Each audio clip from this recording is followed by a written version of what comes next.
Shalom, ministros, líderes de ministérios.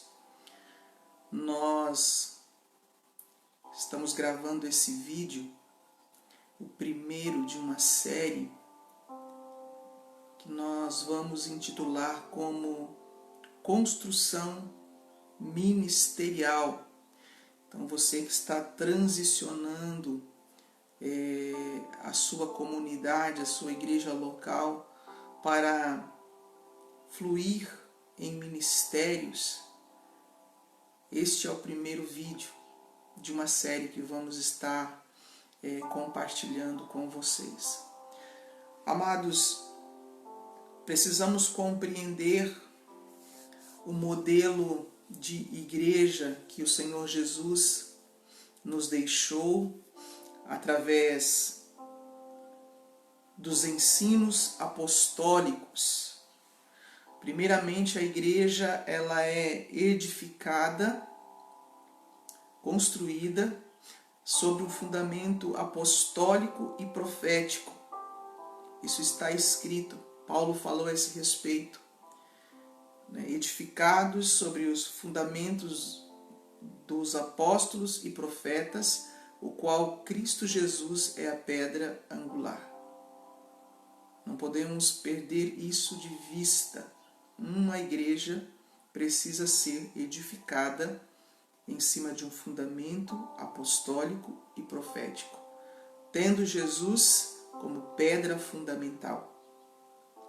Apóstolos e profetas são aqueles que plantam a igreja, que começam a construção, um edifício espiritual, assim por dizer.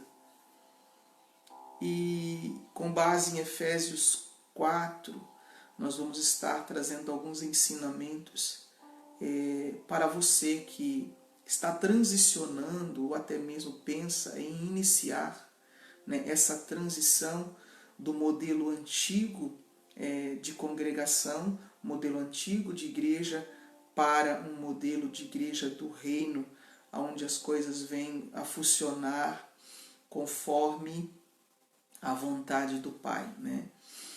Já vou lembrar que, por conta do padrão de ensino e de entendimento até então, em que a igreja estava funcionando, há uma certa resistência, mas nós precisamos, mediante a revelação que o Espírito Santo tem nos dado a respeito da palavra, e compreender que precisamos dessa edificação, precisamos desse modelo de edificação dentro da igreja.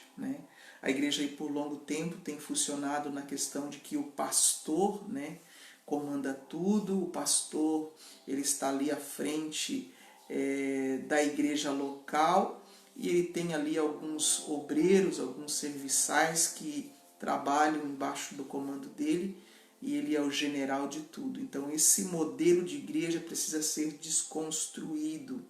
Esse modelo onde um pastor está ali e ele manda, tem serviçais, tem obreiros que precisam obedecer. Esse modelo precisa ser desconstruído, porque a igreja ela funciona como um corpo, cada um na sua devida função, no seu devido ofício, mas a igreja precisa funcionar com apóstolos, profetas, mestres, pastores, evangelistas. Na verdade, a ordem certa é apóstolos, profetas, evangelistas, pastores e mestres. Essa é uma ordem de edificação. Não foi sem motivo que Paulo colocou essa linha de pensamento e de direção para nós como igreja do Senhor. Efésios 4. Para você que está transicionando a igreja, você que está agora reconhecendo os ofícios, Efésios 4 é um manual tremendo. Existem outros capítulos também, mas Efésios 4 traz um norte, traz uma direção que se você conseguir entender e aplicar Efésios 4, você já terá feito um grande avanço. Primeiramente, esse primeiro vídeo nós vamos falar a respeito da unidade. A unidade é fundamental para a edificação de ministérios na sua congregação local. Você precisa compreender que a igreja ela é uma plataforma ministerial, um corpo funcional, um organismo funcional, e nós precisamos fluir nessa engrenagem ministerial. E o maior trabalho que os líderes, têm para construir esse modelo é exatamente o ego das pessoas, porque elas não permitem ser trabalhadas no seu ego. E para você funcionar como uma igreja em ministérios, precisa de unidade. A igreja vai sair daquele governo de dominação, de domínio, onde um domina os outros, e ela vai fluir em unidade. Cada um, cada osso no seu osso. Eu uso muito a ilustração de Ezequiel, quando ali foi dado um comando por meio do Espírito, e cada osso, fazendo alusão ao corpo, cada osso correu para o seu osso, ou seja, uma ligação, uma conexão, onde cada parte se conectou à sua outra parte. Então, quando nós vamos fluir em ministério, primeiro, cada um respeitando o seu ofício, mas cada osso no seu osso, cada membro ligado ao seu outro membro, e assim uma engrenagem funcional, ministerial começa a fluir para a edificação da igreja, para a edificação do corpo de Cristo. E segundo a direção do Espírito Santo através da vida de Paulo, ele vai falar exatamente do requisito primordial para você construir e edificar uma igreja em ministérios, que é a unidade. E aqui Paulo diz assim: portanto, eu, prisioneiro no Senhor. Nós vemos aqui um apóstolo trazendo a direção, primeiramente uma condição de que ele está ligado ao Senhor. A palavra aqui, prisioneiro, diz alguém que está conectado, está preso, está ligado ao Senhor. Então, para que a igreja funcione em ministérios, primeiramente, o apóstolo, aquele que está à frente, não sendo ele o cabeça, mas ligado àquele que é o cabeça, Cristo Jesus, ele precisa estar nessa conexão. Essa é a ordem. Eu, explicando na nossa linguagem, Paulo falando ali, portanto eu, prisioneiro do Senhor, ou seja, eu estou ligado ao Senhor, eu estou conectado ao Senhor, eu entendo que eu sou parte do corpo, mas eu estou ligado àquele que é o cabeça, e é a partir do comando dele, a partir do governo dele, que nós vamos agora entrar numa unidade para estabelecer um corpo ministerial composto por apóstolos, profetas, evangelistas, pastores e mestres. Esse é o ponto fundamental. Aqui é o ponto de partida. O apóstolo que planta a igreja precisa estar conectados, porque a palavra aqui, prisioneiro, não é o sentido de escravo, mas sim o sentido de estar ligado e conectado a Cristo Jesus, que é o cabeça, que é o governante da igreja. E é nessa condição que Paulo ele toma a palavra e diz: suplico-vos que andeis de modo digno para a vossa vocação e do chamado que recebeste do Senhor. Agora, o apóstolo, vertendo o fluir do Espírito, vertendo a sabedoria daquele que é o cabeça, Cristo Jesus, ele começa a trazer um comando para o corpo ministerial. Suplico-vos que andeis de modo digno para com a vossa vocação. para o chamado que recebeste. Aqui, Paulo está, através do ofício apostólico, chamando o corpo ministerial para tomar forma. Ou seja, comece a fluir naquilo que você recebeu. Ande de modo digno ao chamado que você recebeu. Aí ele continua dizendo, com toda a humildade e mansidão. Amados, para que uma igreja funcione em ministérios, para que haja um corpo ministerial, não somente obreiros, mas um corpo ministerial, onde cada um vai executar o seu trabalho de forma de igual para igual. Por isso que Jesus ele disse assim, que não existe maior no reino, mas aquele que quer ser o maior, que seja o que mais sirva. Existe algo diferenciado no reino de Deus do que o padrão de César. O governo dos gentios é que estabelece onde alguém é melhor e maior. No governo do reino não, existe uma igualdade. Mas essa igualdade ela é construída em cima de humildade e de mansidão, de paciência. Os atributos de um ministro, os atributos de um corpo ministerial. Humildade, você precisa ser humilde. A arrogância tem que cair por terra. A soberba tem que cair por terra. O orgulho tem que cair por terra para que o corpo comece a funcionar em mansidão e que venha a paciência. De que maneira? Suportando-vos uns aos outros em amor. A paciência ela vai ser exercida e manifestada num corpo ministerial que agora está tomando forma mediante o comando apostólico e profético. É que você vai passar a suportar com paciência. E o que vai trazer essa paciência? O que vai mover essa paciência?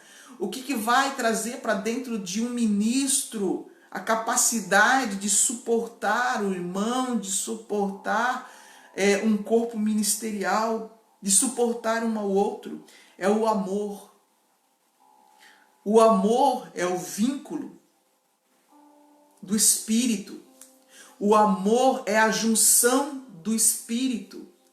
Assim como nós precisamos estar unidos, conectados ao cabeça, nós precisamos também, como corpo ministerial, estar conectado uns aos outros, suportando uns aos outros em amor. Procurando cuidadosamente manter a unidade do Espírito no vínculo da paz. Amor e paz. Para quê? Para manter, e Paulo aqui diz cuidadosamente, o vínculo, a unidade do Espírito. Amado, nós precisamos, para edificar o corpo de Cristo, para edificar a igreja, para construir uma igreja ministerial, uma igreja apostólica, profética, uma igreja que tem os 5 ministérios, é preciso manter a unidade do Espírito. Seja a paz de Cristo o árbitro em vosso coração. A unidade no Espírito. Porque todos nós temos diferenças, somos diferentes. E esta é a beleza de um corpo ministerial. Essa é a grandeza de um corpo ministerial. Porque nós somos diferentes. Diferente no nosso ser, diferente no nosso agir, diferente na forma como ministramos. E quem nos deu essas diferenças foi o próprio Pai. Porque Paulo inicia esse ensino aqui em Efésios 4, dizendo assim, que cada um flua de acordo com a vocação e o chamado que recebeu de Deus. Ou seja, cada ministro recebeu de Deus algo específico. E Paulo, ele está dizendo para você andar de modo digno, para você ser fiel ao chamado que você recebeu, ao ministério que você recebeu, nas características do ministério que você recebeu. É só quando você está fielmente no chamado que você recebeu, na vocação que você recebeu, é que você vai fluir. E é essa diferença que vai trazer a edificação e a construção da igreja. É essas diferenças que, quando Paulo diz que nós temos diferentes dons, nós temos diferentes formas de realizar o nosso trabalho, é nessas diferenças que nós vamos complementando a falta um do outro, que nós vamos suprindo a falta um do outro, aquilo que eu tenho, eu supro a necessidade do irmão, aquilo que eu não tenho, o irmão tem e supre a minha necessidade. No modelo antigo, as pessoas usam as suas diferenças para querer dizer que é melhor. Ou seja, eu tenho o dom de revelação, eu sou profeta, então eu sou melhor. No reino de Deus não é assim. Aquilo que a pessoa recebeu de Deus, primeiramente, está para servir a igreja. Se ela recebeu um dom, se ela recebeu um ministério, aquilo é da igreja, aquilo é para a construção do corpo. Aquilo é recebido para o serviço ministerial. E se a pessoa recebeu um ministério, é exatamente para suprir a necessidade do outro que não tem aquele ministério. Se a pessoa recebeu um dom, é para servir o irmão que não tem aquele dom. Mas eu quero dizer que no corpo de Cristo cada um vai executar a sua função, mas a pessoa nunca vai ter tudo. Mesmo o apóstolo, eu sempre digo isso, mesmo o apóstolo precisa ser pastoreado, o profeta precisa ser pastoreado. O apóstolo e o profeta precisa de alguém que tenha a vocação de pastorear, aquela pessoa que tem um cuidado pessoal em estar ligando para o profeta, está visitando, está conversando, porque mesmo o apóstolo e o profeta, talvez por ter, talvez a maior capacidade de dons, não porque é melhor, mas porque já teve experiências, porque já foi experimentado, já tem um trabalho, digamos, de estruturação um pouco maior, não por questão de reconhecimento próprio, mas porque já caminhou mais, já despertou mais espiritualmente e adquiriu um conhecimento empírico e não apenas teórico. Mas mesmo o apóstolo, mesmo o profeta precisa ser pastoreado, precisa de um pastor, precisa de um mestre, precisa de um evangelista. Então veja que quando nós entendemos que nós não temos tudo e com humildade nós recorremos àquele irmão que está do nosso lado e que tem por excelência um ofício de pastorear e recebemos aquele óleo, o pastor tem essa habilidade de passar o óleo, de curar as feridas, de trazer renovação, uma palavra de edificação. Isso é uma igreja funcionando em ministérios. Por mais que a igreja, possa estar sendo liderada por um apóstolo ou por um profeta, porque qualquer um pode estar à frente do ministério, da liderança em si, mas ele também precisa ouvir um ensino, ele também precisa ouvir o pastor, a palavra pastoral, o óleo pastoral sendo liberado para curar, para restaurar. E profetas, apóstolos precisam de estar com Deus, mas também precisa de alguém que o entenda, que o escute. E assim a construção ministerial ela começa a ser formada, mantendo a unidade no espírito, cada osso no seu osso, cada parte na sua parte, cada membro conectado ao outro membro. Você vai ver, por exemplo, aí o pé tem que estar conectado à perna, cada um simbolizando um ministério diferente, mas o pé sem a perna não anda. e a perna sem o pé também nem existe. Isso é junção ministerial. Isso é junção de ofícios ministeriais. E eu tenho orado e clamado para que a igreja compreenda isso.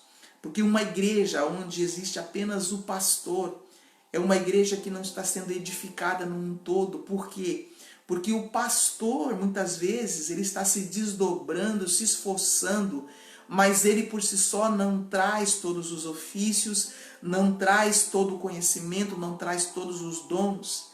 E a igreja precisa do apóstolo, do profeta, a igreja precisa, se talvez a igreja local não tem, mas precisa de uma cobertura apostólica e profética para ser edificada. E as igrejas que estão no modelo antigo, elas não se desenvolvem espiritualmente, não estou falando em questão de números, não tem nada a ver com questão de números, porque muitas vezes se vê igrejas cheias de gente vazia. Eu estou falando de construção espiritual, para que as pessoas sejam despertadas na sua espiritualidade. Igreja é um organismo espiritual. Igreja é uma construção espiritual. Igreja, por mais que nós precisamos nos reunir fisicamente, né, para celebrarmos, para nos edificarmos mutuamente, participar da comunhão, participarmos da egrégora, participarmos ali desse momento onde nós celebramos e na celebração a comunhão e a unidade.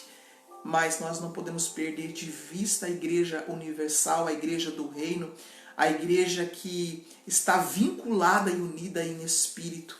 E essa igreja que o Senhor está levantando nesse tempo, que independente se estamos fisicamente juntos, mas nós estamos vinculados, unidos em espírito, para manifestar o reino de Deus, para manifestar o amor do Pai, para manifestar os dons espirituais. E como Paulo disse, né, Paulo ele falou uma frase: eu estou orando e eu espero estar convosco para comunicar algum dom espiritual, para comunicar a vocês dons espirituais, para repartir com vocês o serviço que o Pai tem colocado em minha vida, que são os dons espirituais.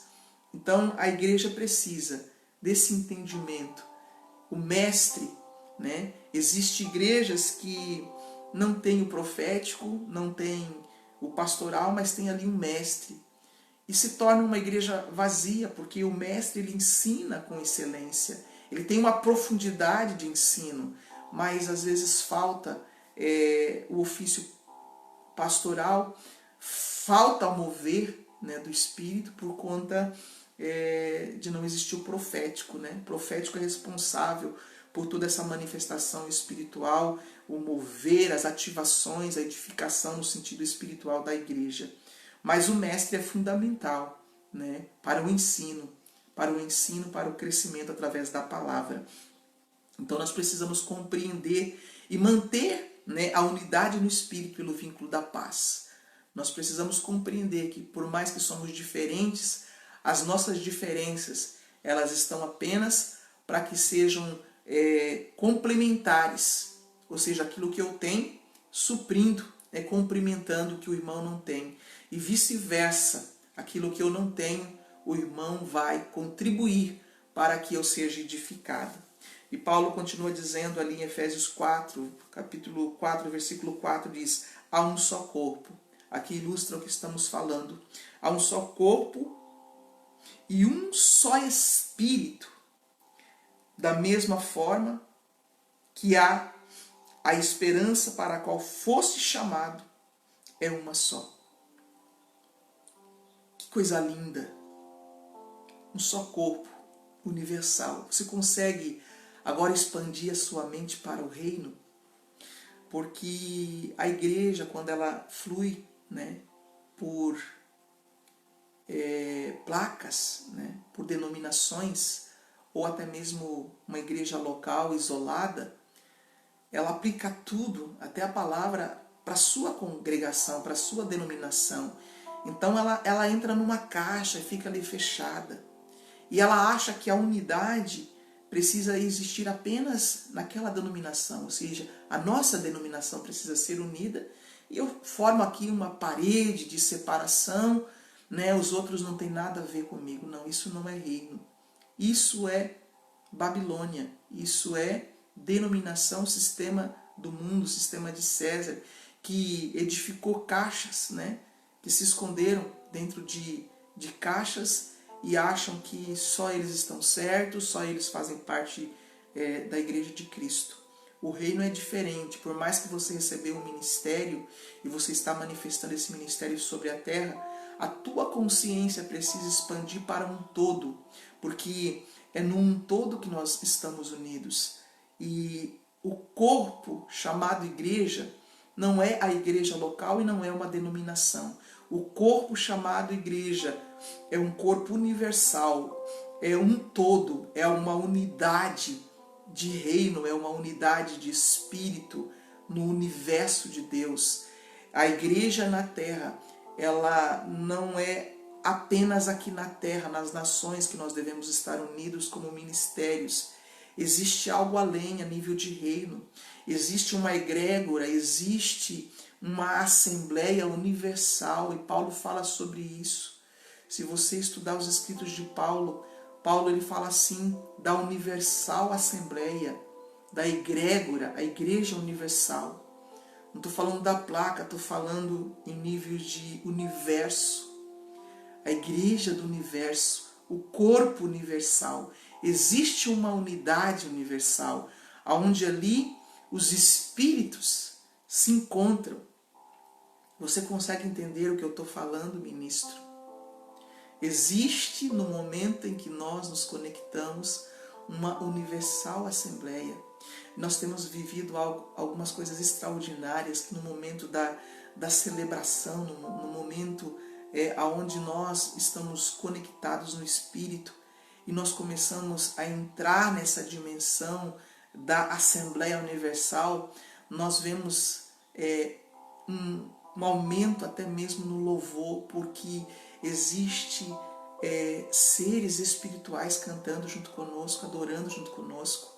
Existe um nível, uma dimensão no Espírito que você entra nesse corpo universal, você entra nessa Assembleia Universal, aleluia, e ali você ouve e você vê seres celestiais cantando, adorando junto com você na Universal Assembleia, no corpo universal. É esse corpo que Paulo está falando. Há um só corpo universal. E são momentos extraordinários quando nós conseguimos estar unidos de uma forma a entrar nessa dimensão de reino, nessa dimensão onde a unidade vai vibrar, uma conexão, uma frequência onde você começa a ouvir o cantar dos anjos, onde você começa a ouvir o cântico dos ministros do Senhor, unindo-se, e céu e terra se tornam a mesma coisa. Unidade. Há um só corpo. Que o Espírito Santo venha expandir a tua consciência e você seja conectado a esse corpo universal, a essa egrégora, a essa unidade de reino, para que a igreja venha entender o funcionamento da unidade. É o momento em que nós nos conectamos e recebemos o espírito de filiação e voltamos à casa paterna. Voltamos à casa do Pai. Nos tornamos um no Pai. É esse momento que você volta à casa paterna. Aquilo que Jesus disse: na casa do meu Pai há muitas moradas. Se assim não fora, eu vos teria dito: vou preparar-vos um lugar. E quando eu for e vos preparar lugar, eu voltarei para vós e vos receberei para mim mesmo, para que onde eu estou, estejais vós também. Jesus estava falando onde eu estou. Ele estava na terra fisicamente, mas espiritualmente ele estava lá. E ele diz assim: eu vou preparar esse tempo, porque o lugar já estava preparado. Se você ler, você vai entender isso. Se você ler no Espírito, você vai entender isso. Na casa de meu Pai há muitas moradas. Há muitas moradas. E o desejo de Jesus é que a gente volte à origem. Estamos assentados juntamente com Cristo em lugares celestiais. Estamos assentados na casa paterna. Ah, que momentos extraordinários são esses momentos de unidade, aonde as nossas diferenças se vão e nós nos unimos num corpo universal para celebrar a vida, para celebrar a luz, para celebrar o divino, aonde você se torna parte de um todo, aonde você se torna parte do grande corpo universal. Isso é lindo, maravilhoso. Há um só corpo e um só espírito, da mesma forma que há uma esperança para a qual foste chamado. E a esperança para a qual nós fomos chamados é uma só.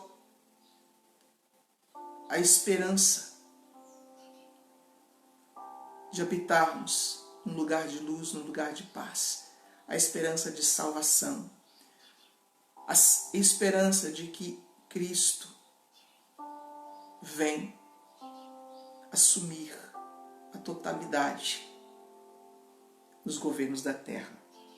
Há um só Senhor, um só batismo, uma só fé, um só Deus e Pai de todos, que é sobre todo, está no meio de todos e age em todos. Aleluia. É aqui, ó, egrégora, unidade. Um só Deus e Pai de todos. Eu oro para que isso venha se manifestar na igreja. Nas igrejas locais, nas igrejas nas nações, mas a igreja no universo. A egrégora do universo. A unidade em espírito na casa paterna. Porque por mais que nós estamos passando essa experiência aqui na matéria, fisicamente, mas existe uma egrégora na casa paterna e nós devemos nos reunir lá todos os dias.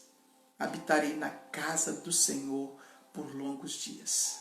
Mais vale estar na casa do meu Deus do que permanecer nos caminhos de perversidade. Nos encontramos lá, na casa paterna. Eu quero ver você assentado ao lado de Cristo. E eu quero estar assentado do lado de Cristo nas regiões celestiais. Não estou falando da morte, estou falando da unidade no Espírito e do entendimento espiritual. Existe uma corte, existe uma mesa preparada, a reunião dos filhos, aonde ali se reúne todos os filhos, em todas as eras, em todos os tempos. É ali que você pode se encontrar com Abraão, com Isaac, com Jacó. É ali que você pode conversar com Paulo, com Pedro, com João. É ali que você pode ser servido pelo próprio Cristo, assentado com Cristo. Amado, isso é uma realidade. Isso é uma realidade. A igreja precisa descobrir os mistérios da vida de Enoque. Enoque andou com Deus. Esse andar com Deus não era um sistema externo, era uma viagem espiritual, aonde Enoque ia e se assentava com o Pai. Oh, amado, existe muito mais de Deus. Existe muito mais de Deus para você descobrir. Destrói a parede, destrói a cauterização que a religião colocou em você. Entenda que você é um espírito e que como espírito você não está preso ao corpo. O Pai, assim como fez com João, estendendo as mãos através de um anjo, disse: vem, sobe para cá e eu te mostrarei. Deus deseja mostrar coisas para você, ministro. filho de Deus. O Pai deseja mostrar coisas extraordinárias para você, revelações extraordinárias, mas é preciso renovar a sua mente, mesmo como ministro. Eu ouso, na autoridade apostólica, dizer para você, renova a sua mente. Para de fluir na intelectualidade, de ser intelectual, de achar que as coisas são como o sistema de César. Permita que o Espírito Santo desconstrua esse mundo de César de dentro de você. Foi por isso que Jesus diz que quem perder a sua vida vai achar. Existe algo mais, algo além para você e para mim.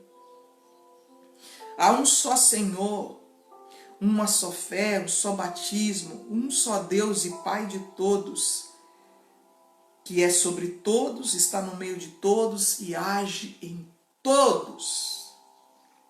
E a cada um de nós foi concedida a graça, conforme a medida repartida por Cristo. Eu só posso dar aquilo que recebi de Cristo. Você só pode dar aquilo que recebeu. E que cada um de nós venha fluir nessa medida. Que cada um de nós venha participar do aumento do corpo, da edificação do corpo. Que você venha usar a graça, os dons, as habilidades que você recebeu para edificar a igreja, para construir a igreja, seja no apostólico, seja no profético, seja no pastoral, seja no evangelístico, seja no mestre, conforme o dom que você recebeu, conforme a graça que você recebeu, que você venha participar dessa unidade, servindo um ao outro em amor e manifestando o vínculo no Espírito, trazendo a unidade do reino. Eu declaro a expansão do reino de Deus sobre a terra. Eu declaro a expansão de consciência espiritual sobre os ministros, para que você seja uma bênção no local onde você está. E você venha trazer essa visão de reino, você venha trazer essa consciência espiritual para os filhos ministeriais que está sobre a sua direção, sobre a tua condução. Mas primeiramente, você esteja conectado à mente de Cristo, à mente universal, à universal Assembleia de Deus, no nome de Jesus Cristo. Cada um de nós foi concedida essa medida e que nós possamos repartir à igreja, repartir ao povo. Esta foi a primeira aula de uma série para ajudar os ministros na implantação e na construção ministerial. Que você venha estar no vínculo e na unidade do Espírito. A palavra aqui é unidade, serviço, vínculo, amor, fraternidade. Que a fraternidade e a unidade se estabeleça. E que assim seja. E assim é, no nome de Jesus. Que o Senhor te abençoe e te guarde.